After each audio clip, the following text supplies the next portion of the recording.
Kurundwad police ठाण्याच्या कार्यक्षेत्रातील अल्पवयीन मुलीवर लैंगिक अत्याचार, आरोपीला अटक.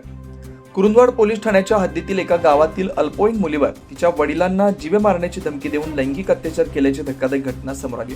या प्रकरणी पीडित मुलीच्या आईनं दिलेल्या फिर्यादीवरून पोलिसांनी एका 24 वर्षीय युवकाविरुद्ध गुन्हा दाखल करून त्याला अटक केली आहे. पोलिसांनी दिलेल्या माहितीनुसार हा प्रकार सुमारे महिनाभरापासून सुरू होता. संशयित आरोपी याने पीडित अल्पवयीन मुलीला तिच्या वडिलांना ठार मारण्याच्या दिलेल्या धमकीमुळे घाबरलेल्या मुलीवर त्याने जबरदस्तीने लैंगिक अत्याचार केला. या घटनेनंतर पीडिता प्रचंड मानसिक तणावाखाली होती, परंतु भीतीपोटी तिने कुणालाही काही सांगितलं नाही.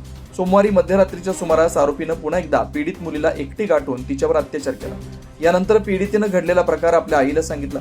मुलीची अवस्था पाहून आईनं तात्काळ कुरुंदवाड पोलीस ठाण्यात धाव घेतली आणि घडलेल्या वरील घटनेची फिर्याद दिली. पोलिसांनी तात्काळ कारवाई करत संशयित आरोपी याच्या विरोधात भारतीय दंडविधान कलम 376 आणि पोक्सो कायदा अंतर्गत गुन्हा दाखल केला. पोलिसांनी तपास वेगानं सुरू करून आरोपीला अटक केली आहे.